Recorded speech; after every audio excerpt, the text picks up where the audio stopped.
Jones. Don't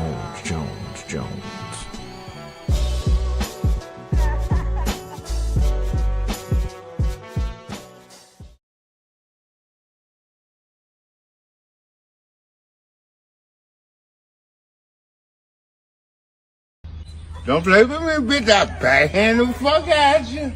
Don't play with me. I backhand the fuck at you. What up? What up? Greetings, everybody. Welcome in to another installment of the Universal Jones Show. I'm Brandon Jones, better known as BK Universal Jones on these YouTube streets. I'm going to start to do a lot more streaming as we move into 2026. Stop playing in the backgrounds for other people's channels and actually develop my own. Try to get to 1,000 subs. Try to get monetized. I'm very close, and I need your help to get there. But so I'm sitting here. I'm doing my creative process. I'm like, why not just go live and talk about some of the stuff that I plan on doing as I get these shows rolling? Talk about my channel, etc. So that's what I'm doing today. Giving you all kind of a background scoop. Show you some of the tools that I'm using, how I'm using it, what my plans are moving forward. So yeah, I think it's fun to show people the creative side of how you do things instead of just popping up, starting to stream and talking, and letting you all kind of know how I plan to do this. My goal is to have a radio style YouTube channel. I look at somebody like Jesse Lee Peterson's show, and I'm like, I think that model is going to work very well moving forward, and also doing pre-recorded videos as well. But I want to have something where I slow it down, do about 90 minutes to 2 hours of an actual show, have segments, have topics, have people come in, maybe do some interviews. But I'm kind of tired of all day panels and people just having circular conversations. I want to move the needle a little bit more on my channel. So this is a behind the scenes segment. I've shared a little bit throughout time, but I thought it might be good to just dedicate some time, show people how I'm thinking, what I'm using.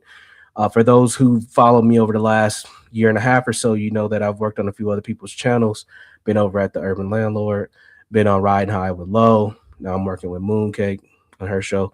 I've helped some other people too throughout this journey as well. They just haven't had as much success as some of the other people, but I haven't put a lot of my own focus into my own stuff. So that's going to be one of my big changes as I move forward. So this is a little behind the scenes.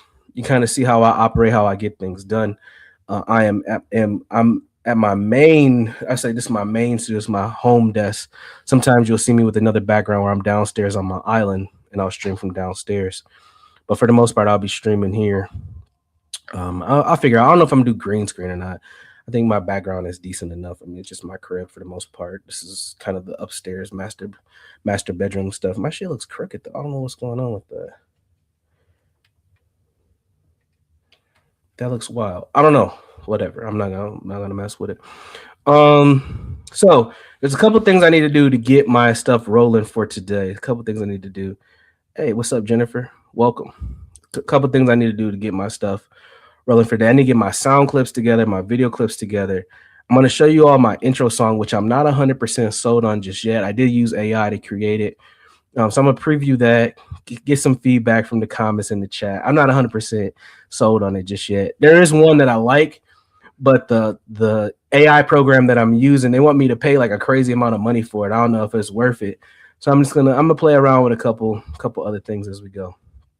Hey, Jennifer, salute to you. I don't recognize your name, Jennifer. How do you know me? I'm getting a lot of new people. Hey, what's up, Sarah? Getting some new folks up in here, which is good. All right, perfect. So let me introduce myself. That might be good since we do have new folks. You don't know who the hell I am, what the hell I do, or anything like that. So my name is Brandon. That's my actual government name, but I go by Universal Jones online.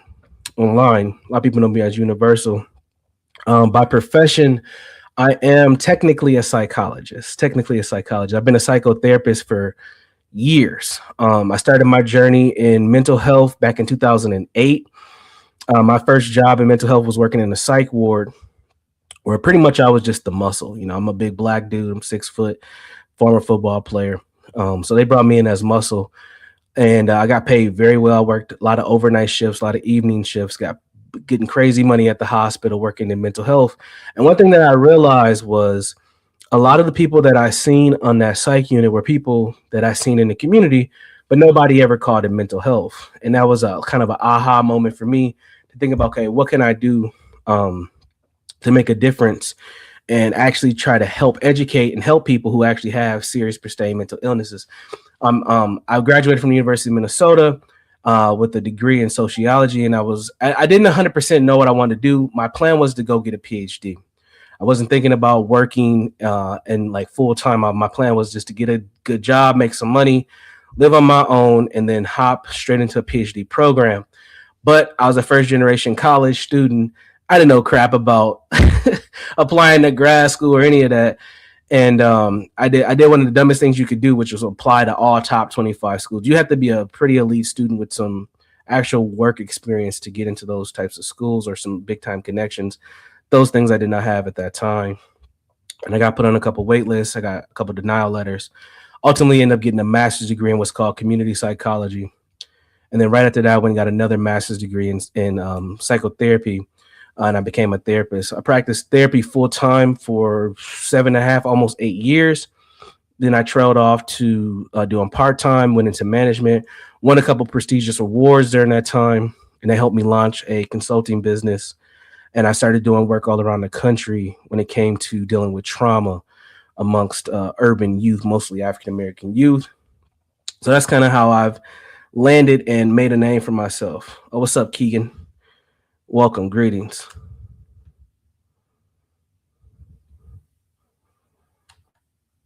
No, you feel bad for me. No, don't feel bad for me, man. I'm my A. I got enough clout online that you don't need to feel bad for me. I'll be all right. I ain't worried about, I got 5 people watching right now, but the numbers will hit in a minute. Anyway, back to my story. So I practiced as a psychotherapist, psychologist for quite some time. Then I made a transition. I started doing stuff online back in like 2014, 2015. Might have been even a little bit before. Actually, no. I started on Blog Talk Radio back in like 2011, 2012. And had a pretty successful show there. I was on a pretty successful show, pretty frequently called The Context of White Supremacy. Still a lot of like counter racism work and stuff like that. Kind of transitioned out of that to being a little bit more moderate in the middle and more based, I would say, these days than anything. So, I've kind of made some shifts in the way that I approach work, the way that I approach my philosophy, etc. But I have a lot of people come to me asking me questions. They like my perspective on things, etc. So it was time for me to start developing my own content, which ultimately has become what we see now as the Universal Jones Show. So that's a little bit about myself. I'll tell more about myself as I go. But ultimately, my goal with this show is to just offer kind of how would I say this? Objective perspective is probably the best thing. Like I see things, I always kind of see things from multiple different angles to see how do we understand it and why. And sometimes that counters the typical thought that's out there in society. I question a lot of things. I don't mind being questioned or asking questions and having dialogue to come to some understanding. So that's ultimately how I get down and what I do. So let me take you behind the scenes at what we're gonna do right now. So let me preview this song. I need to upload it. It's not. I don't think it's the best song, honestly. I don't, but it's what I'm working with right now. But this is gonna be my theme song for the moment. Let me get to it for the show. And actually, I've had some some colleagues, I would say, of mine who created a couple songs for me just based on my personality and what they know about me, etc. And how I operate online. I'm not going to use those as my theme song. Those are just going to be for fun. But this is an actual intro song for the show that I'm thinking about using. So I'm going to play that while I load up some clips, and we'll get some feedback on how this might be. And salute to the folks who are here on the mobile. Salute to StreamYard for giving this dual option as well, helping people branch out with their content. And we'll see how this all goes with the virtual. I know virtual gets a lot of people from all around the world. you never know what people are into, but people like to scroll and kind of find new things. So if you're finding me here and you're sticking around, salute to you for sure. All right, so here's the potential theme song to my upcoming show, The Universal Jones. So I'm gonna play that real quick for y'all.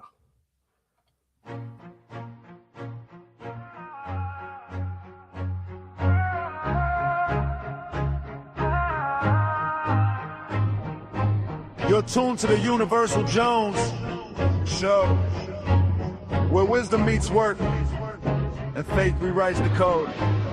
Mic on, real life, yeah, we talk that, own that. Storms pass quicker when the soul gets a roadmap. Scars on the mirror, but the light still shows. Ancient word in my chest, that's the spark that grows. From the block to the boardroom, pain's got a name. We don't run from the fire, we refine the flame. Truth cuts noise like a sword through stone. Turn it up, lean in, this is Universal Jones. Faith over fear when the nights get long. Grace in the room and the weak get strong. We fall, stand tall, then we pass it on. Healing ain't a solo, it's a family song. Turn it up, find your zone. Universal Jones. Heart to the hurt, light to the unknown. We heal, we learn, we grow. Be safe, be constructive, be better, let's go. Hands up, claim your home. Universal Jones. In the tone, courage in the bones. We rise, we build, we grow. Be safe, be constructive, be better, let's go. Call in, check in, it's a lifeline live. From the grief to the grind, we reclaim our drive. Mind like a mission, goals in the sight. Reprogram the picture to the page, reads right. Head up, chin set, God at the helm. Character is currency, we rich in the realm. Love is the language, discipline the code. Community the compass when you're on that road. When the weight says quit, we refuse, we choose. If the mirror crack, let the maker fuse. Hope in the heat, peace in the pressure. Step by step, we build something better. Universal Jones. Heart to the hurt, light to the unknown. We heal, we learn, we grow. Be safe, be constructive, be better, let's go. Hands up, claim your home. Universal Jones. Hope in the tone, courage in the bones. We rise, we build, we grow. Be safe, be constructive, be better, let's go. Be better, let's go. Be safe, be constructive, be better, let's go. Be better, let's go. Be safe, be constructive, be better, let's go.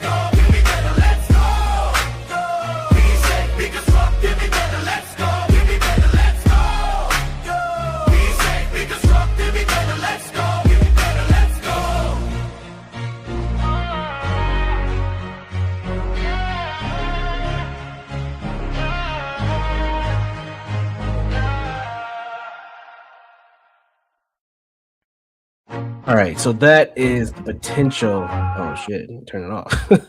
That is the potential intro for the show. I don't know if I like it 100%. There's another version, like I said, is way better, way better. But what I wanted to show you all was I was gonna make an actual intro video, and I was gonna let AI do it, but AI, this looks super corny, and I'm gonna show you all what it looks like. So one of the programs that I use, can I share the audio from this? It's called Descript, and that's what you're looking at here is Descript. And Descript, let's see, be careful sharing screen audio if you have a guest. Okay. Descript ultimately is a all-purpose editing tool. I pay for Descript. I've used it for years, mostly on podcast work that I do for other people. And they've been unleashing a lot more AI, but the AI, I mean, it's good if you're using an AI avatar. It's not the greatest if you're just having it generate clips. So before I started the show, I threw in the audio from the song and it generated some AI visuals here. And I think they look like trash. I'm not gonna lie to you. Now, for folks who don't know, it's a little bit of my branding and stuff is I'm big on owls. So it did pick up on the owl thing. That's dope. That helps me. And see, they're just playing a song, but the zooming is pretty bad. So I might have to just do my own edit. The zooming's awful. And then it's catching the song, it's catching the words, it's kind of kicking, it's kind of working there. The wisdom, the owl, all that goes together. But then it just blacks out here. There's no, no image, no nothing. Then it gets to this guy here with like some fire. He's talking about like, standing up, being strong, having courage, etc. Things that I talk about, when I'm, because really, ultimately, this channel is a personal growth channel. And that's what a lot of my work is around personal growth. So that's what we're looking at here. So they're showing this character. Another thing I noticed too about this AI is that they don't give you enough diverse skin tones. Like it's always like a super pale white person, which is interesting. Not that I don't honestly I don't care, but it'd be interesting if they did diversify a little bit because all audiences aren't just the same thing. But here, so they try here. They try here. As I say that, they try here. So they talk about people and all this, but it just looks kind of choppy. So again, as cool as AI is, it still has its limitations. It will get better as we go. But even here, like it says universal lokes home, like this is weird shit in here. So I'm not gonna use this, but I did want to show this tool because it is dope. I mean, it's easy to use, but you get what you get what you get. So if you don't have the skill set, you might want to use other things. But so I'll have some video. I might just mash up some clips of myself, both from my personal life, professional life, and then just stuff that I've done online, so people can kind of get an idea of who I am as I kind of rebrand things. I did rebrand my show. This channel, it still shows up as by Brandon Jones. That's fine, but I shifted it to the Be Better Network because what I'm going to be doing moving forward is I'm going to have a couple different shows on here.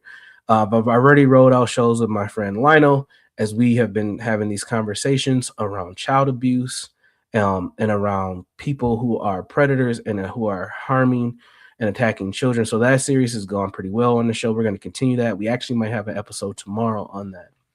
I also introduced the show with one of my friends, Jimmy, who's also a psychologist. He does a lot of he's a psychotherapist, I should say, not a psychologist, but he does a lot of work, like myself, here in the great state of Minnesota. And with him, we have this show called Banter, where we talk about just different elements of mental health and being Black men in the space. And then I'm going to be having my regular show where I talk about my perspective on a couple different things, current events. I'm going to be talking about stuff that happens on YouTube too, because a lot of people ask me about analyze this, review this video, do this. I'm going to be looking at that stuff too. I'm going to talk a little bit about sports, like today. If I do the show today, if I do it tomorrow, I'm talking about Stephon Diggs and his brother, because I think that there's some interesting stuff happening there. And I actually know a little bit of personal stuff about Stephon Diggs because he played for the Vikings and he knew a lot of people that I knew personally. That is an interesting character. So I'm going to talk about Stephon Diggs and his brother. I'm going to talk a little bit about some of my friends around the internet and some of the things that they have going on as well. One of my good friends, John Galt, right now, him and Jeremy, another content creator, are linked up. Jeremy's been staying in his home for about 2 weeks, and one of his homes in DC. And Jeremy's a white guy living in Southeast DC, which is very Black populated, urban Blacks as well. And he's seen some very interesting things in there. People are like, hey, respond to this, talk about what Jeremy's seeing. What do you think about it, etc. So I'm be responding to those things too. But again, so the channel's taking a shift, and that's a good thing and it's a bad thing. The bad thing about shifting a channel and the focus is that you lose audience that you already built. So people who come here for specific things, they're not going to see those things as much, or they're going to have a different spin on. I'm gonna have a different spin on those things, so they might not stick around, right? So the familiarity with myself, the familiarity with the content will shift. But the good thing is it brings in new audiences and new people, and it gives a fresh perspective. Ultimately, my goal with this channel is to help people develop and move forward to the best of their ability, to just grow, to do something different, to understand themselves differently, to think differently. Because I think at the end of the day, we can all be better. And I'm not saying like I'm the ultimate authority, but I do a lot of personal development stuff, whether it's coaching, therapy, building programs, working on initiatives across the country. And that stuff doesn't always get out to the public. It usually is contained with the individual or group or company, or even sometimes a city or town. But how do you get that decent or good information out to other people? That's what I'm going to attempt to do with this channel moving forward. So, I'm not going to be clowning around too much. Like I said, if I'm going to do open panels, it's going to be very well organized. It's not just going to be people arguing about circular topics and just going back and forth. Like, this channel is going to be directed at trying to have strategies to help people really move forward and not necessarily get caught in cycles. So that's ultimately my goal with a lot of what I got going on and a lot of what I'm doing. Oh man, JP just hit me back. I wasn't planning on being here long anyway, but I might have to cut it short because I'm about to help JP start some stuff up. All right. For folks who don't know JP, that's Jay Prince. I've also done an episode on him recently as well. Okay, so this is Descript. As I said, that looks pretty whack. So we're gonna move on, and I'm gonna show some. I need to add sound clips to StreamYard and video clips to StreamYard. And I'm just gonna show you some of my clips and what we're gonna do. I don't have all my sound clips edited. I just realized that some of them are in video form and not audio. So we're gonna preview some of those, and you'll get when I play these or why I play these too. Because some of these are just funny. Some of them are inappropriate too, but it's just me being funny. I feel like I should talk about something though. Women cheat. What do I want to talk about? They don't. We do. Y'all don't. We do. Nah, I don't want to talk about relationships right now. What else should I let people know? This is just behind the scenes. I'm just streaming. I'm not really doing anything productive right now outside of getting my channel set up. 90% of the time, I'm sucking dick. Yeah, these chicks getting freaky. Let's see. Oh, let me talk about the show structure a little bit more.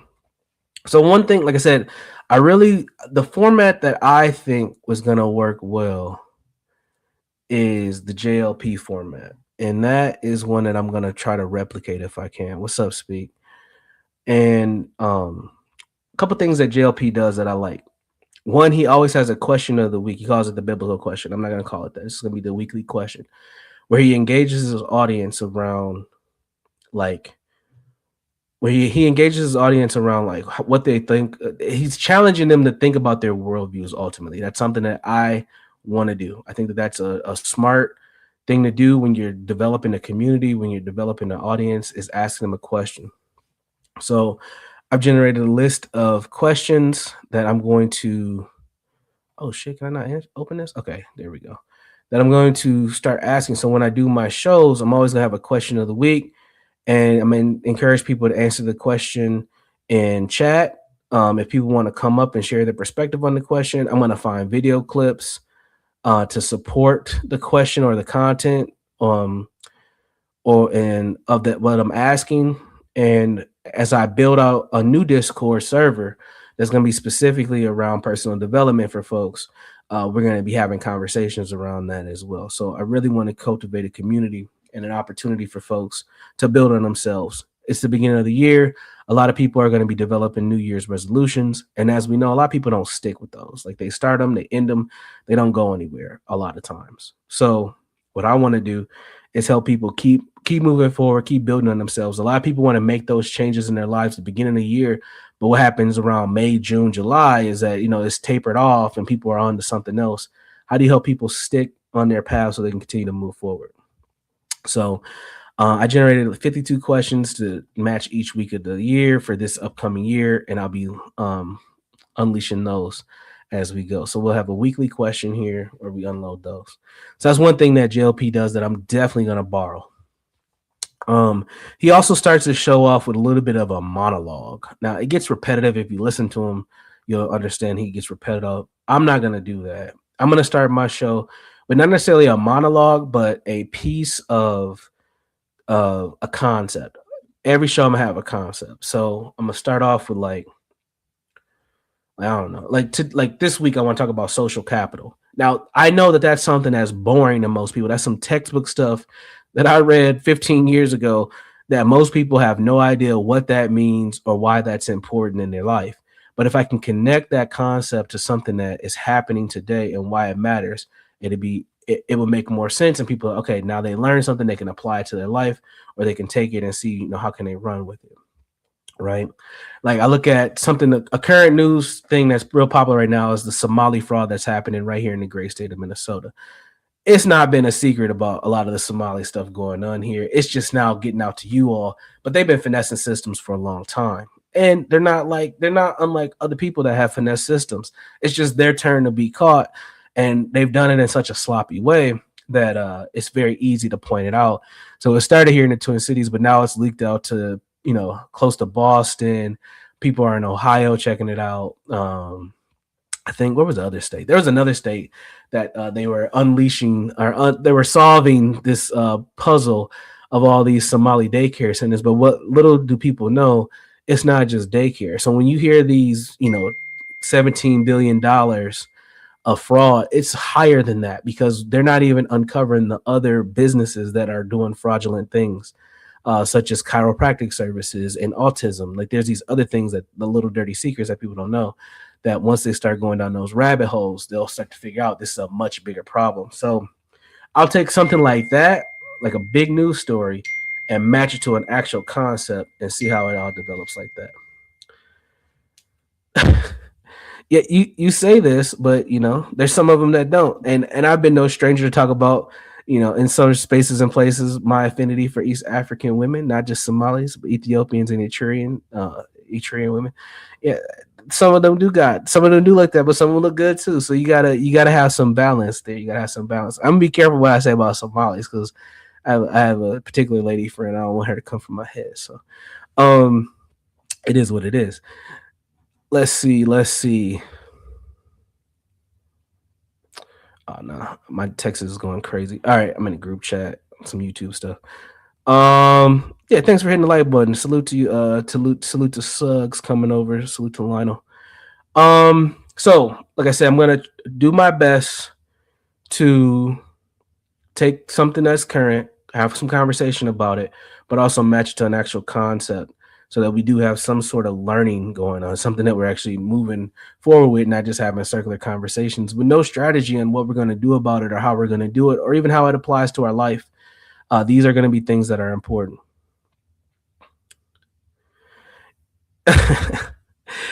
I actually don't. I live by more other type of. Well, I live by more Indians than anything because I live close to the 3M, the main 3M building.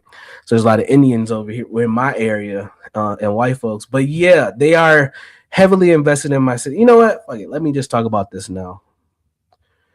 I gotta be careful. I know a lot of these people, but there was let's see if I can find it.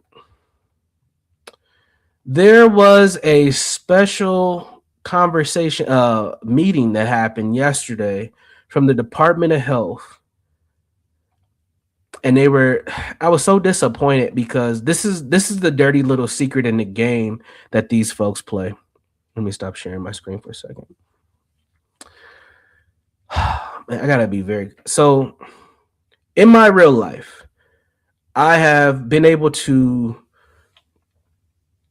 get into spaces and places professionally that are good. Like I'm on a lot of boards, I'm on a lot of committees and stuff. I do a lot of stuff. And I know a lot of these people that are like in the headlines now. So I have to be kind of careful how I talk about this stuff and when I talk about it. But I do want to talk about it. I don't want to be, I'm not scared. I'm not running from none of it. But it is interesting. And I've seen this video, and normally I would be in these meetings. That's the funny thing. I would be in these type of meetings. But this was broadcasted on the local news yesterday. And let me see. I'm going to look back at my YouTube history to see if I can find it. I watch so much YouTube that it's probably going to be buried pretty deep in here. And the main lady that was talking, I know her. And I was just disappointed because these people are not telling the truth. And I know what they're doing. They're playing a legal game. They don't want to get sued. They know Minnesota is hot. All national eyes are on them. So they're trying to be careful with their words. But to me, I'm like, it'd just be better if you just admit, like, hey, we messed up. We missed some things. This group of people took advantage of an opportunity, and we're going to do our best to hold them accountable. But instead of saying the truth, they're caping for these people and they're acting like the fraud's not happening. But now you got all these people, citizen journalists, national journalists, just different talking heads who are exposing the truth. They're literally going to these places. They're looking up documents. This stuff is not hard to find. They're calling people and they're exposing the truth. But then you got these people who are playing politics and acting like it's not happening, and they're playing dumb. It is insane to me. And I'm like, why not just tell the truth? But these people aren't. They're not telling the truth. I don't think I'm able to find this video. I'm looking through. Oh, wait, here it is. Oh shit, here it is. All right, let me share. Let me because you're not gonna be able to hear it. Let me switch browsers. Let me copy this link, bring it over to Chrome, so I can share a little bit and play a little bit of this and talk about it. Oh, man, I'm not logged into my premium account. Hold on. This is behind the scenes, so I'm not struggle streaming because I wasn't prepared to talk or do any of that. But let me log into the right Google account. Let me get everything going on here. Set it up right. Set it up right. Just bear with your brother. Bear with your brother. Let's see.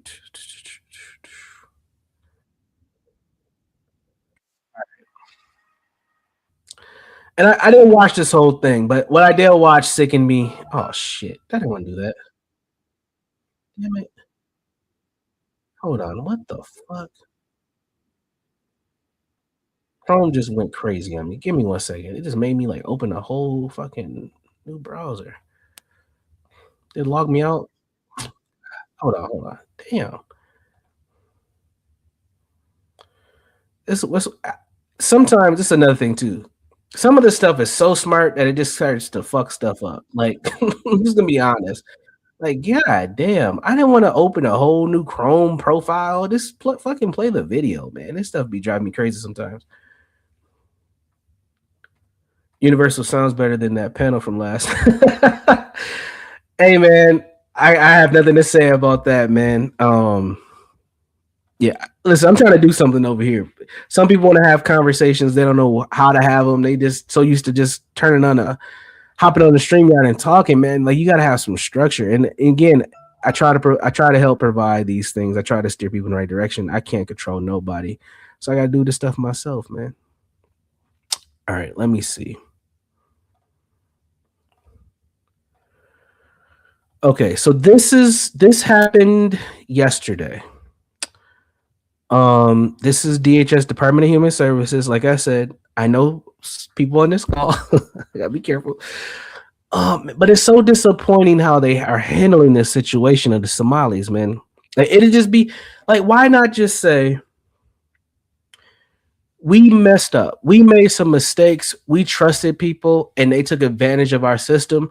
And what we're gonna do is we're gonna go back and we're gonna hold people accountable. We're gonna clean this up to do right by the citizens of the state of Minnesota, and to make sure that the community gets the quality services that we say we're gonna do. I don't see what the harm is besides you're admitting that you messed up in that. But instead, they are caping for these folks like nothing's happening.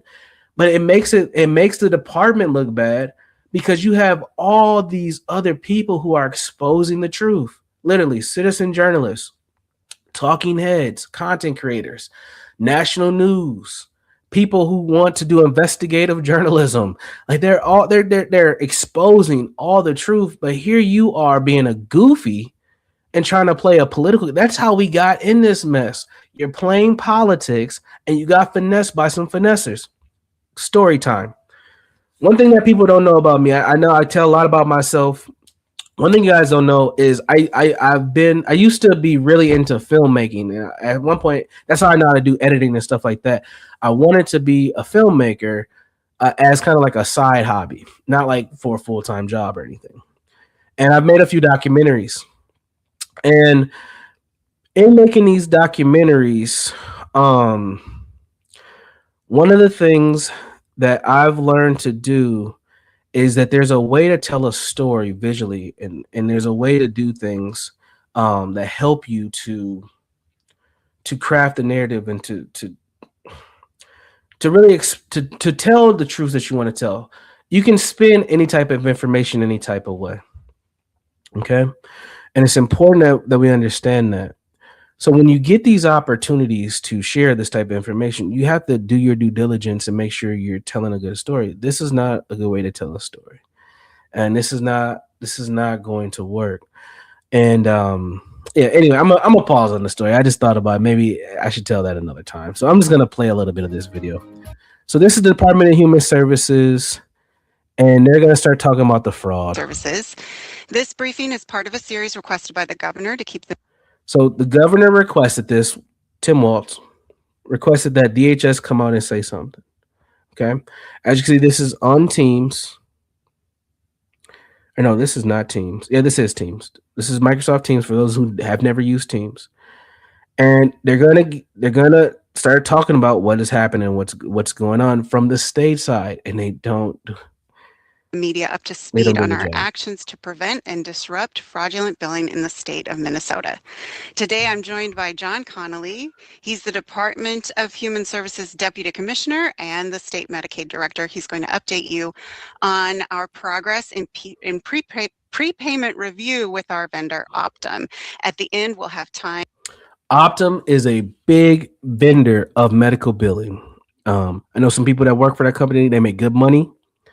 Um, and they have inherited a mess. They haven't ran it for a long time, but they've inherited something that I don't think that they realized. And they have a lot of cleaning up to do. For some questions for John and others who have joined us on the call today. So John, welcome and thank you for your time again today. This guy has a big job. I'm going to keep eyes on this. He's probably going to be gone in about 2 years. He's about to go through so much stress. If he's not run out, he's going to get stressed out trying to solve this problem. What we're seeing with this fraud. Oh, this is the part of the story I did want to share. So what we're seeing with this fraud is that it's so multi-layered. It's what's called a wicked problem. A wicked problem. It's a concept. A wicked problem is a problem that can be solved with the ABC solution. It's not clear like that. It usually takes multiple different angles to address a wicked problem. This fraud is a wicked problem. Why is it a wicked problem? This is where I was going with my filmmaking story. This is the big premise of it. When I was studying to do films, when I was in undergrad, I took a bunch of film classes. One of the film classes I took was Africana video something, and we looked at African films and we looked at French films. And what I learned was one of the themes of that genre of film is they picked up on a piece of African culture where Africans are stereotypically seen as swindlers. Hence why we talk about tethers, right? And this is like a very well-known thing in the UK for filmmakers. In Africa, they always highlight this swindle. And a lot of their soap operas, their movies, they have like this like trickster, swindler, swiper, no swiping type of dynamic in them, because that's one of the generalized characteristics of Africans. And they're not talking about Somalis. They're talking about all the Africans. They all are tricksters, which you can say any ethnic group probably has that element to it. But for some reason, especially the French filmmakers, they picked up on it very quickly in different countries that these Africans are trying to get over on people. So that's what I thought about when I thought about my filmmaking. It was like, shit, this was something that I learned in class years ago. So now we have Somalis who are being highlighted as these super finessers, which they've been doing. And they took advantage of your generosity, your liberalism, your guilt, your willingness to offer so many things, and you got finessed. And that's what happened. And they didn't just finesse the daycare centers, they finessed a whole lot of different businesses. And the truth is about to come out. That's where my frustration is with these people, is that they're acting like this ain't true, like this stuff ain't happening. But all these other journalists and folks are coming and exposing the light. It is so fascinating. So let's listen to this guy. He has a really big job. He's getting paid very well. And like I said, I would be surprised if he lasts another 2 years in his job. If the stress doesn't get him out of there, he's probably going to get ran out, because he doesn't understand that and this is one thing about leadership. I've been in the leadership positions for years. When it can be a group of people, it can be one person. But when they F up their job, at the end of the day, you're the captain of the ship. So if you don't fix that problem quickly and have a strategy or solution that seems like it's going to work or doesn't nix the issue, you're going to get ran out of your position. Trust me. So let's hear from him. Thank you, Jen, and thank you all for joining us today. I'm going to begin by stating what we've said many times before. DHS has zero tolerance for fraud. We're not just talking about reducing fraud, we are taking action. And this includes moving 11 additional Medicaid benefits into a high-risk classification, enabling tighter oversight with And that's the thing about teams. Shit don't always be working good. John, you're muted. That's why that's why I like Zoom better. But again, they're in a state system. They Thank you have to very use much. Microsoft. Appreciate the He's alert. also reading from a script. I'll start over. Thanks again for joining us today. I'm going to Look at his begin by eyes. stating what we've said many times before. DHS has zero tolerance for fraud. We are not just talking about reducing fraud, we are taking action, which includes moving 11 additional Medicaid benefits into a high-risk classification, enabling tighter oversight with pre-enrollment site visits, unannounced site visits, criminal background checks, and fingerprinting of those with an ownership stake. Disenrolling approximately 800 inactive providers in high-risk programs, freeing resources to focus on active providers, terminating housing stabilization services due to widespread fraud, and pausing licenses for new home and community-based services and adult day service providers for 2 years, freeing capacity to provide monitoring and oversight of existing providers. One of the important steps that we're taking is adding also an outside audit, known as an enhanced prepayment review, to our process before claims are paid. Today, I'm going to update you on the progress. Do you guys know how much money that's about to cost? For those of you who don't, I'm in this world, social service world.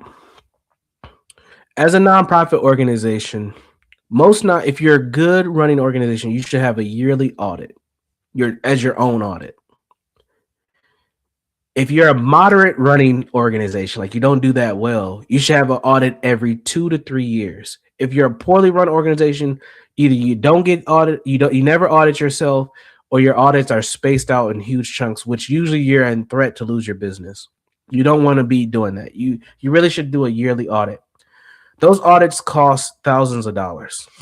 It's literally a line item on every organization's budget.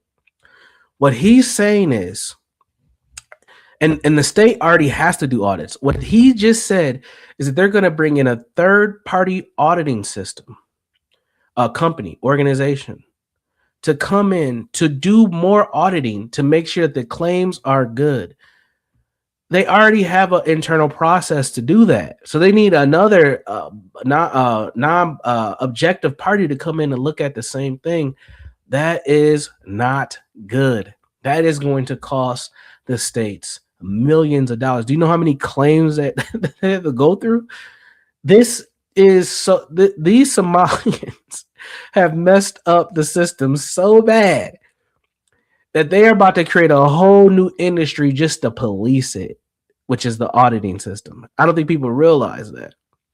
So if you are a lawyer, if you are an accountant, if you've been in claims, this is about to open up a huge opportunity for business. I wish I was in this business, because you're about to see new multi-million-dollar companies started just to help clean up this mess and prevent it from going on. This is just in Minnesota. This is going to spread to other states. You are about to see a new industry created just to stop the fraud. This is fucking amazing, man. And implementing enhanced prepayment review here at DHS. As a refresher regarding prepayment review, the governor and Minnesota Department of Human Services announced at the end of October. Excuse me. I also should mention, this is also going to mess up a lot of organizations and businesses that are billing, which means you're going to get paid a lot slower because they have to audit everything. You're probably not going to get paid as much because someone has to pay for this additional audit. Where do you think they're going to cut from to get that money? What you're supposed to get? This is disrupted. This is going to change how a lot of care is going to be done. Things are going to be slower. You're going to have less staff because you got to pay more. This is effed up so much. People don't even understand. People don't have a fucking clue what this is doing. That we would be instituting an additional layer of review for fee-for-service payments and 14 Medicaid benefits that we have designated as high risk. We announced that we would be bringing in outside expertise from Optum to review claims prior to payment. We let businesses know that the enhanced review may create some delay in payment. While the process may take longer than providers are used to, we expect some to still receive claims payment within 30 days. They expect some. One dirty little secret, if you don't know, if you never worked with county systems, The payments take forever. Counties, state, a lot of times it can take 45 to 60 days before you get paid from your when you submit your invoice. If you're running a business, that is very tough, especially a nonprofit. That is very tough because you have to make payroll, you have bills to pay, utilities, you have services to cover. This is going to put a strain on so many organizations and services that the community will feel an impact.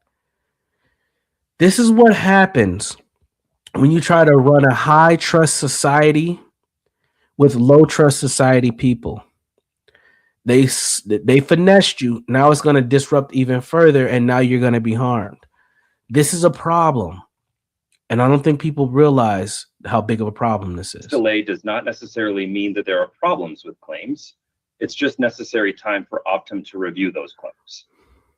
There is a chance some claims could take longer if there are questions or concerns that need follow-up, and will still pay within the 90 days required by CMS. So now they extended it to 90 days pay. That's 3 months. If you're running a business, if it's taking you 3 months to get your claims paid, that's thousands of dollars back to your business. Your cash flow is going to be tight. You're almost waiting a full quarter before you get paid. This is about to shut organizations down. Trust. I've been an executive leader for almost 10 years in this space. This is going to put a strain on folks.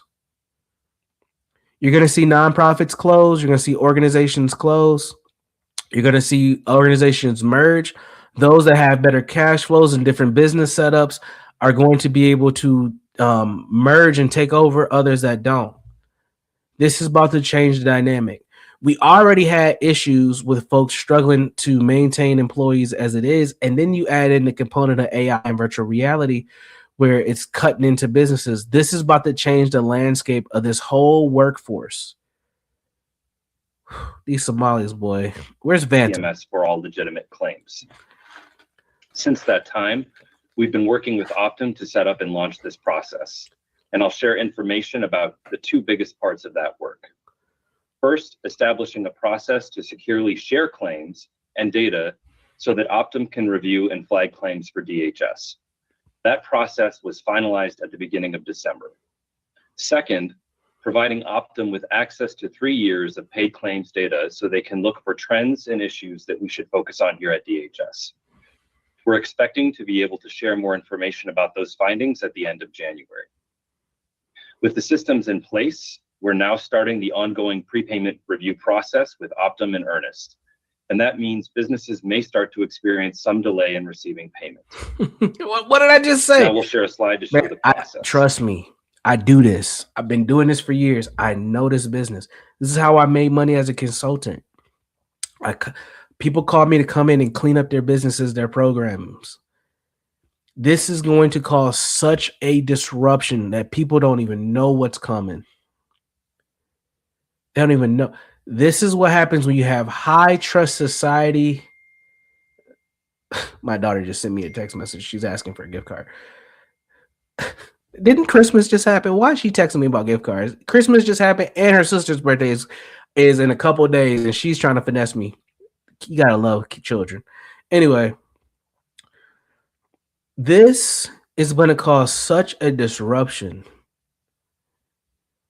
And I'm telling you, pay attention to this man. I'm going to try to keep my eye on this guy, particularly in the story, because I guarantee he's not going to be in that job in 2 years. He's going to dip out because it's going to be so stressful. He's going to be like, you know what? F this. I'm out. Like, man, because this is just, you can't solve this problem. People don't understand how much this fraud has caused the issue.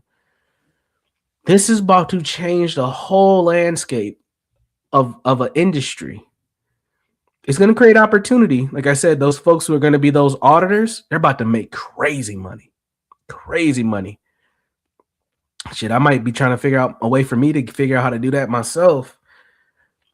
But what it's going to do to the services is going to put a huge strain on folks. Huge strain.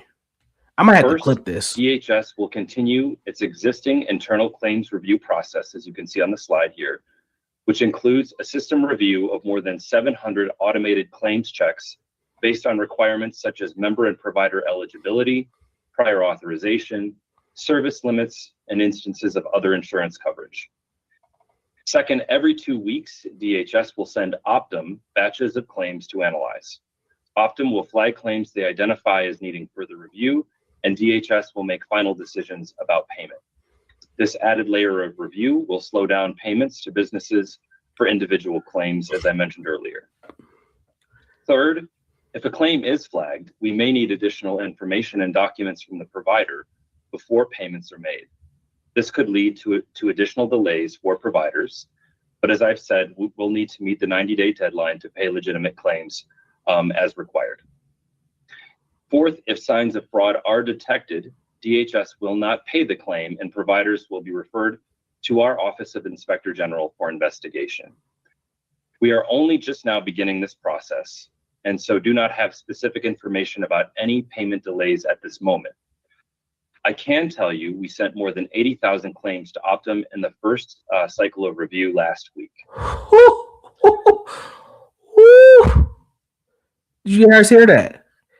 They sent 80,000 claims last week on the first cycle. 80,000. Lord, I don't see. This is why. Well, let me back up. A lot of people who are covering this, what's up, Gary? A lot of people who are covering this don't really realize the impact it is. They're just looking at the spectacle, right? It's like, oh, these Somalians, they're just finessing the system. But the damage that it is doing to a whole industry, you don't even realize what is about to happen. And this is why we really have to slow ourselves down and break down what's going on and really have a conversation about this. The Department of Health sent 80,000 claims through their first cycle. That's just cycle number one. That's just what they could easily pick up now. And like I told you guys, this is not just daycare centers. This is chiropractic services, adult daycare, because we're looking at children daycare, but adult daycare. This is where you take care of people who are like vulnerable adults. They got a lot of that fraud going on. Another thing that happens in the Somali community that people don't know is that for some weird reason, and some people might say it's because of the interbreeding. I did ask Banta about this. He said it was because of inbreeding. But a lot of Somalian children have autism. I don't know why. I'm not here to say this because of the inbreeding. I need more evidence. That may be the answer. But there's a lot of autism. So there's these autism organizations that have just sprouted up from Somalians. Man, I should take you guys to I should go and do my own investigative journalism. There's a building. It actually got messed up during the George Floyd riots over in South Minneapolis. And it used to house this program called the Fathers Project. I used to do contract work for the Fathers Project. And when I would go do my contract work, there was a lot of Somalians in that building. And they would have all these fucking businesses and these people walking around with like crutches and shit. And I'm just like, what is going on? That's why I picked up on the fraud. So I'm like, who's billing for all these like medical things, these chiropractic businesses? These people have been finessing this system for a long time. That was back in the day. That was probably 2014 when I was doing that type of work. And they still run that building over there. They still got a lot of businesses in that building. But you'll see, just like you've seen all those daycares, they will have a storefront with a weird name or the name's not spelled well, and nobody's really around, right? It's literally just a stage front. But these people are billing so many different services that they just sent 80,000 claims for that first auditing review. That's a lot of claims, people. 80,000 is a lot. The crazy part about that 80,000 is probably only maybe 30 or 40 businesses. They have a lot more they haven't even uncovered yet. This is so big that I don't think people even realize what is happening, bro. Providers. By the way, we're only 8 minutes into this video. I'm going to do a little bit more, and then I'm going to cover this again later so I can actually go a little deeper into this, because this Somali fraud thing is way worse than people actually understand. Will know if their payments are delayed through the remittance advice they receive every 2 weeks from DHS. The remittance advice indicates the status of the claims they submitted, either paid or denied or suspended. Claims that are in the prepayment review process will be listed as suspended until a payment decision is reached. These adjudication decisions are accompanied by reason codes, which should help providers understand when there is a delay. We know changes in processes can be confusing and Salute truism. Salute. concerning in cases for providers. And payment delays can cause real challenges for many providers that we work with, the majority of whom are legitimate businesses doing hard work to provide important services to millions of Minnesotans. There's the quote. That's what I started off that kind of got me on this soapbox to actually talk about this now. That's the cope right there. They're going to keep supporting and say, no, most of these businesses are doing the right thing and what they're supposed to be doing. Show us those businesses. Show us those businesses. Highlight who's doing the right thing. They won't do that. They won't counter the narrative. They're just going to make these false statements. Highlight which one. I guarantee you there's more fraud than good businesses doing the right thing. I guarantee it. I guarantee it. I see it. I'm telling you, I'm in this space. There's more fraud than good. Show us. I would challenge them to start highlighting who are the businesses doing it right so we can champion those people, those organizations, and give them support.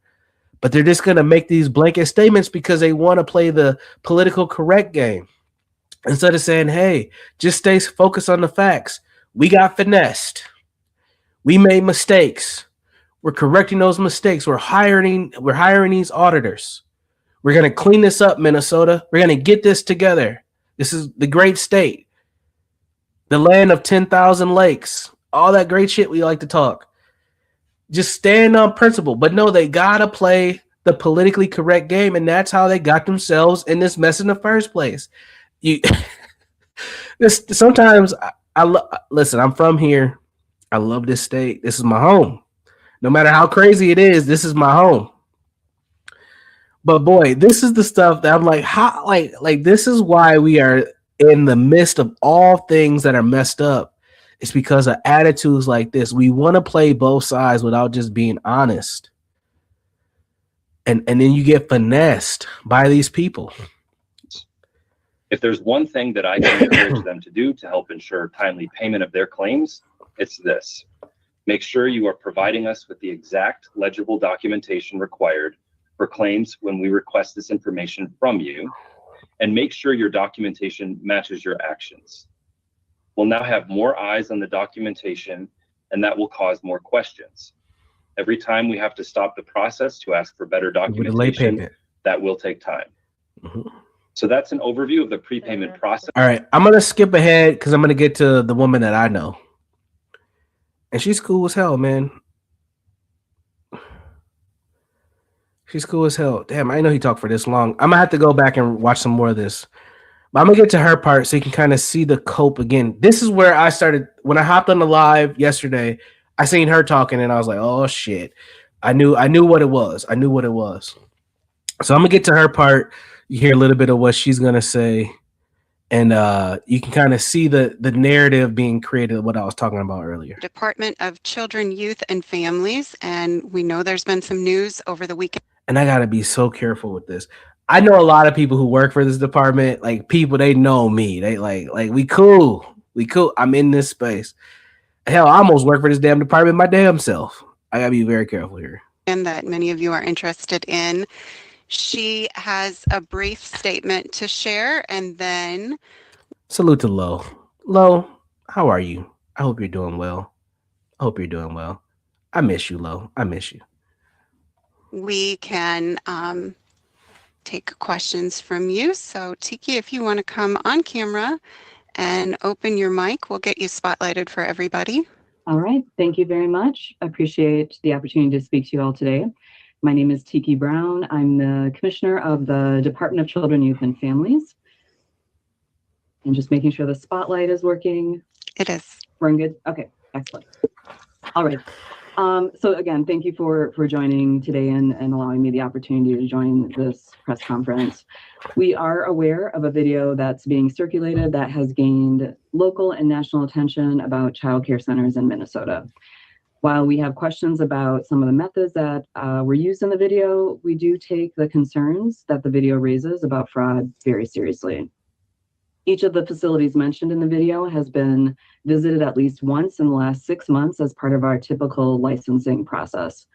And in fact, our staff are out in the community today to visit each of these sites again so that we can look into the concerns that were raised in the video. She starts it off with a bang. They've had a staffer go out to each one of those facilities in the last 6 months that was in the video. We need the reports. The department should come out and say, hey, in July of 2025, we went to this childcare facility, and this is what our staffer said. In August of 2025, our staffer went to this daycare center, and this is what they seen. Yada, yada. They need to come out and tell us what the hell they found in those reports, because those buildings look like they have not been inhabited for months. So somebody failed at some point in time. Somebody failed at some point in time. Like, so I'm saying they're trying to play the political correct game, and they're gonna get sued, man. They're gonna get sued. This is how you lose the faith of the people. This is how you lose the faith of the people right here. Playing both sides. You got to be honest. Tell the truth.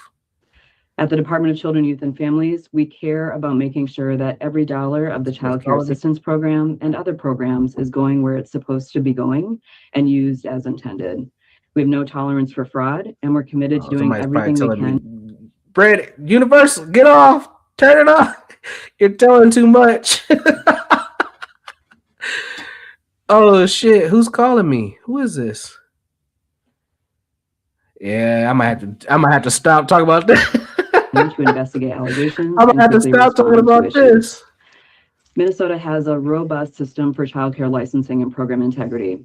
We have made significant improvements to the process in 2018, again in 2019, and continue to evolve our efforts. We also know that officers are also evolving their tactics. I was gonna wait till I actually did my episode to go a little deeper into this, but I'm gonna let the cat out the bag a little bit now and go farther into it later. She just said about 2018, 2019 is when they were doing all this stuff. One of the things that you all don't know is that one of the reasons why they were able to get so much money was during the pandemic, dollars were flying to nonprofits like it was raining dollars. It was raining dollars. The rainmakers were making it happen.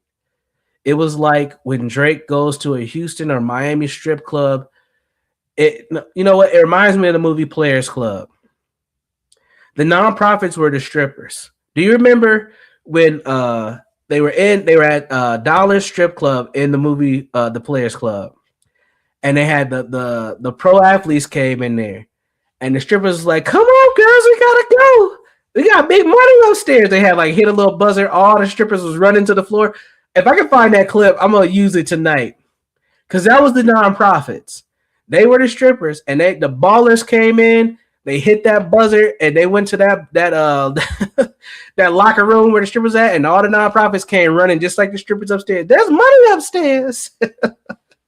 That's what happened during the pandemic, because during the pandemic there was a surplus. There was low regulation. A lot of people weren't paying attention. They were just giving dollars with low regulation. So the finessers who already been finessing, these Somalians, they're not the only ones. They were like, oh shit, they're giving all this money. Nobody's really paying attention. Let's go. There was so much surplus COVID dollars that people were getting rich, multi-millions. That's how this finesse was able to really skyrocket. If you watched the documentary by I forgot the guy's name who just posted that documentary. They showed the years, and if you notice, they started in 2020. They didn't have the 2019 and 18 stats. They started in 2020 because that's when the money went through the roof. Millions of dollars. Millions. Everybody was eating. The pandemic has, in the nonprofit social service education world, has been over for about 3 years now. 2023 was when it started to really like slow down. And when it started to slow down, people were still operating like, hell, we're going to keep getting this money like it's no tomorrow, but the money dried up. So now what is happening in the nonprofit world is that people are having to cut back. The foundations are cutting back. Everybody's cutting back because the dollars aren't there, but they're still operating like they were big balling. There's money upstairs. The money ain't upstairs no more. So what's happening is now people are playing catch up. They're catching all the fraudsters, all the scammers. They're playing catch up because they're like, wait a minute, something's not right here. We gave all this money and we're not seeing the results. This documentation doesn't make sense after we're asking for these things. And where did the money go is the biggest question. So that's the dirty little secret that many people don't know about. It's fascinating. Oh, I miss you too. And so we are on a continuous improvement process to ensure that we are aware of those methods and are addressing needs and concerns. Oh shit! Somebody wants me to get off. They done called me twice. All Minnesotans, community members, local business owners, center employees, parents, I'm here. Concerned citizens can submit a tip to the Department of Children, Youth, and Families if they suspect fraud. Information about reporting fraud can be found on our website at dcyf.mn.gov/report-fraud. And with that, I'm happy to take any questions that folks have. Thank you so much. All right. Salute to Tiki. Like I said, I know her. I mean, if you do enough Googling, you could probably find me and her on a panel together not too long ago, honestly. Tiki's a good person. I don't blame her for any of this. I don't even blame the other guy. They are products of their conditioning, not even their environment, their conditioning. When you have such a liberal mindset, people will take advantage of that, and you will turn a blind eye to things that you probably shouldn't. You should be a little bit more, should have a little bit more scrutiny, right? A little bit more caution, because you're offering a high trust product, service, opportunity to people who don't come from the same cultural background. This is the danger of believing that we're all the same. We're not. Culture is so important. And when you have folks, when they find a loophole, you can't blame them for taking it. To be honest with you all, I'm not even mad at these Somalis, man. I'm not. They finessed you. You got to be better than that. In this world, it's a cold world.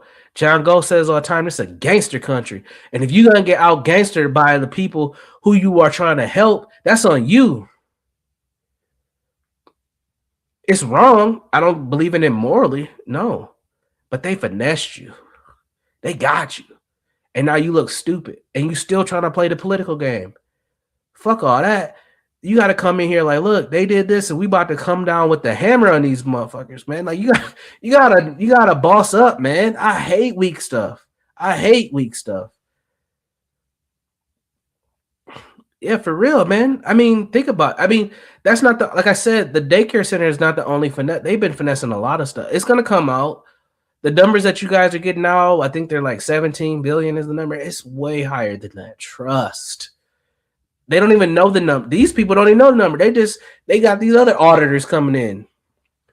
This is a huge finesse, bro. Huge finesse. So let me stop. Because I'm telling too much information. Let me see if Tiki actually gets a hard question, because I didn't see this part. Question. Thanks for taking my question. So if these places were visited in the last 6 months, were those unannounced visits or? Aha, good question. Good. Whoever this let me back it up. Great question. .gov/ Listen, he's going to ask about the visits in the 6 months. Great and with question. That, I'm happy to take any questions that folks and have. Let me actually, before she answers this, let me tell you why it's a great question. He's asking, were these unannounced site visits or were these announced site visits? I've been in this industry for a long time. I guarantee you these were announced site visits. Why can I guarantee you? Because I've had them done myself in my organization and I've been a reviewer to others. I guarantee you these were announced. Let's go. Thank you so much, Commissioner Brown. So we'll start out with Lou Raguse at KARE 11. Lou, what's your question? Thanks for taking my question. So if these places were visited in the last 6 months, were those unannounced visits or were they announced and even scheduled in advance? Great question. So all childcare centers in Minnesota receive one annual visit from the Department of Children, Youth and Families from our licensors, and these visits are unannounced. In order to She's lying. She's lying. There, bro, you can't do an unannounced site visit. Not once a year. You can't just pop up, hey, we're here. That's not okay. Come on, T. best evaluate the center's normal operations. These visits generally focus on licensing standards to ensure that the children in the center are safe and well. They need to release the reports from those site visits because I'm telling you, these are not unannounced. They let you know, hey, they well, what I can say is if they were quote unquote unannounced, they gave them a range, like, hey, we're gonna be here during this week, just to let you all know we're gonna stop by during business operation hours. That's probably what they did. They don't just show up randomly, like, hey, pop up. They don't do that, bro. That she's covered. She's covering her own ass right there. Cared for. And if there are any program integrity concerns, then these are also reported by our licensors and evaluated to determine additional investigations that need to occur. And honestly, it actually makes them, what she said actually makes them look worse, because if they were unannounced and they didn't catch what we're catching now, somebody dropped the ball or they didn't go. Like, this is not good. So then just as a follow-up, when these particular ones from the video were visited, were there children there? There were. She's lying. She's lying. Thanks for the question, Lou, and the answers, Commissioner. Let's go to Ryan at KSTP. Oh, no. I probably shouldn't have played this. Given your response to Lou right there, you said there were children present at each one of these unannounced Where'd the kids visits. go? I mean, the number of kids present, did it match what your records show? Yes. Can you elaborate a little bit on, is there an inconsistency of what we see in this video? And do you dispute what this video is saying? Sure, I can elaborate a little. So we do have, as part of our licensing regulations, we do have the number of children that are available and able to be at centers, and our teams do match against who we will see in the visits on any given day that they visit. We are also aware that children may be out, due to illnesses, et cetera, and so there are some. Oh my God, I'm about to blow a lid. Those buildings look like they were they were not functional. There was nobody in those buildings for months. Unless they did the site visit and just disappeared right at the site visit. Come on, man, we can't do this. That occur. I think with the video, what we certainly saw is, I think we have questions around when were these visits, when were the videos taken? For instance, were they during times that the center was? See, now she needs to stop. This is Minnesota. Let me give you guys some context. This is Minnesota. In the wintertime, that video was done not too long ago. It's been cold here for about a month. About mid-November is when it really got cold and we started to get snow. In that video, there was snow. It was daylight time. It gets dark here now in the winter at about 5 o'clock. About 4:35, it starts to get dark p.m. They were out there recording in that documentary during daylight time. People were out and about. Now, are they saying maybe they went on a Saturday or Sunday? Possibly. But I watched that whole documentary. They looked at operating hours and all that. They were talking, hey, we're here. We're during operating hours. No one's here. They called the place. they called these places. They asked people who live near it, who frequent the area, other business owners. They said they see nobody.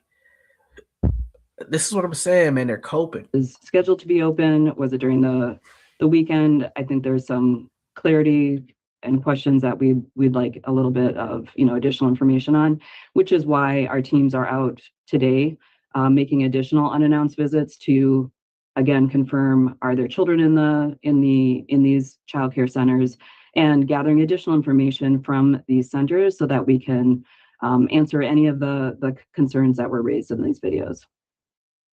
Thank you, Commissioner. Let's go again to Quinn and KTTC in Rochester. Quinn. Hi, Commissioner.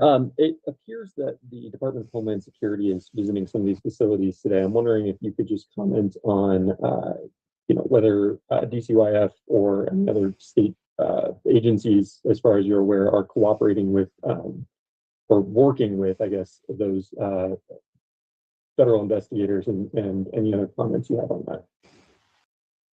You were a little hard to hear, but I think what I heard is it appears that there's some federal visits that are occurring, and if there's some cooperation between state agencies. Sorry, let me see if I can get a little closer to the mic here. Any comment on the DHS, Department of Homeland Security, sort of working and visiting some of these facilities today? So I'm not aware of any operation that is occurring from the Department of Homeland Security. Certainly, I may not be up to date on my emails, but I don't believe that we were informed, of that operation. We will certainly look into that and see, what more we can learn about that. But to my knowledge, I don't have any information that has been shared with us from Homeland Security about any operation that they're conducting with these child care centers. Thank you, Commissioner Brown. Jeff at the Star Tribune, go ahead with your question. And then we'll probably have to finish up with Ken after Jeff. Go ahead, Jeff. Jeff, we can't hear you. Yep, I got a two-parter. So first off, has the state, as response to the video, paused payments or planning to pause payments to any of these 10 or so centers that were named in Nick Shirley's report? And number two, had the department previously, before this video was released, had it ever identified or flagged any of these centers as concerning in terms of, signs for fraud? Had you paused payments or withheld payments or denied reimbursement claims because of questions about, whether these were fraudulent or, some kind of improper request for money? Sure.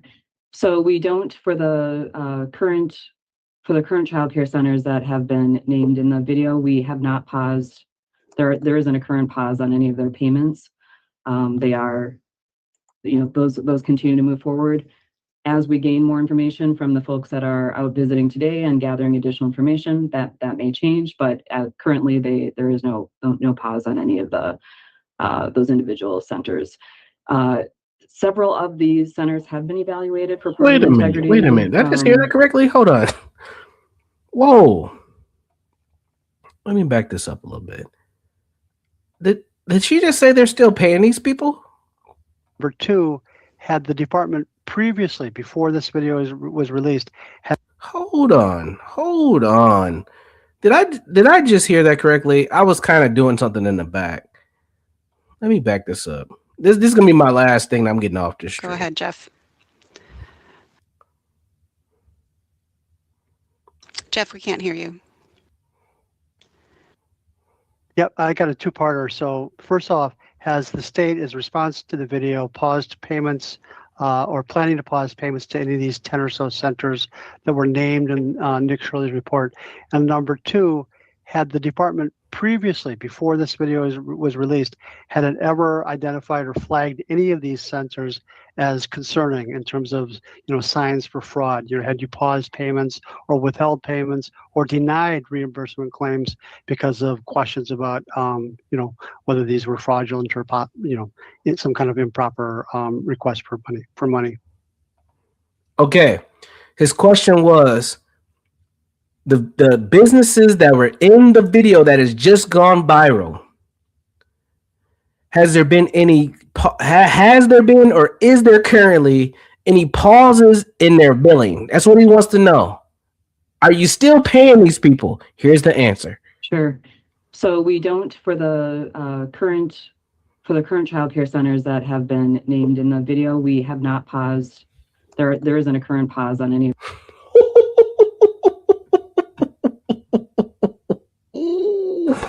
What? Bro, what are you talking about, man? What? Bro, I might have just no one else is covering this. I don't have enough views. I need to be on PBD. Somebody, yo, what the? Are you serious? This is what they need to do. I don't give a fuck what you think, bitch. Y'all thought. Whoa. Has anybody else covered this? They're still paying those businesses. Hey, yo, I need this to go. I got to clip this. I need you guys to, the 5 people here, please spread this. We have to finish up with Ken after Jeff. Go ahead, Jeff. I'm just going to play this one more time, just for clarity purposes. Jeff, we can't hear you. Yep, I got a two-parter. So first off, has the state, as response to the video, paused payments or planning to pause payments to any of these 10 or so centers that were named in Nick Shirley's report?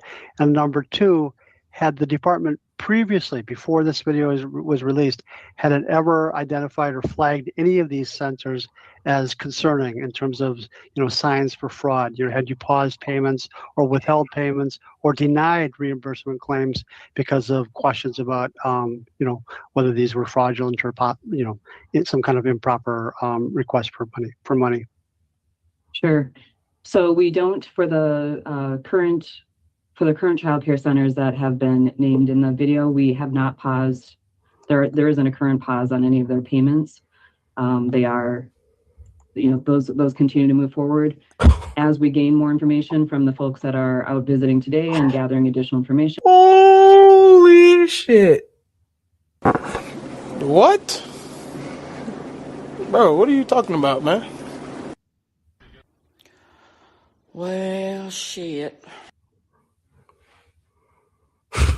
They're still paying them. That may change, but currently there is no pause on any of the those individual centers. Several of these centers have been evaluated for program integrity in past several years. Some of them have been operated for a number of years. One of the centers called. So I told you guys they've been doing this for years. I told you guys. Learning Center closed just over a week ago. I think another one that was mentioned had closed maybe even several years ago. So there have been ongoing investigations with several of those centers. None of those investigations uncovered findings of fraud. So that's where they currently stand. I will say, regardless of past findings, our team is just committed to making sure that we address any of the concerns that currently have appeared with the video. And that's why we are committed to working today to gather information and to assess and analyze additional information for those centers that were identified. I'm gonna pause it right there, folks. This is so bad. I feel bad for my girl Tiki, man. This is a good woman. This is not her fault. This is the state's fault, man. Damn, bro. This is worse than I thought. This is worse than I thought. This is crazy. This is crazy. They're still paying these businesses. Bro, we're cooked, man. I'll be back to cover this in better depth. We need to clip that and get that out there. I don't think people are even aware of that. I think I just uncovered something, man. Listen, it's your boy Universal, man. Listen. I'm going to bring you some good content. That's one thing I'm going to do is bring some quality content, man. I'm not going to disappoint the people. Stick with me, subscribe, share this, get this out, get the numbers up. I appreciate you all. This is a little behind the scenes. I was just prepping, wanted to stream, wanted to talk to some folks, get some stuff off my head, out of my head, off my chest. And here we are. It's amazing, man. I'll be streaming some more over the next few days. I'll be doing some traveling too. So I'll be streaming for some different locations. But y'all take care of yourselves, man. I'll holler at y'all later. Peace out. Amazing. It's your boy Universal, man. Be safe, be constructive, be better. I'll holler at y'all later. Peace. Jones, Jones, Jones, Jones.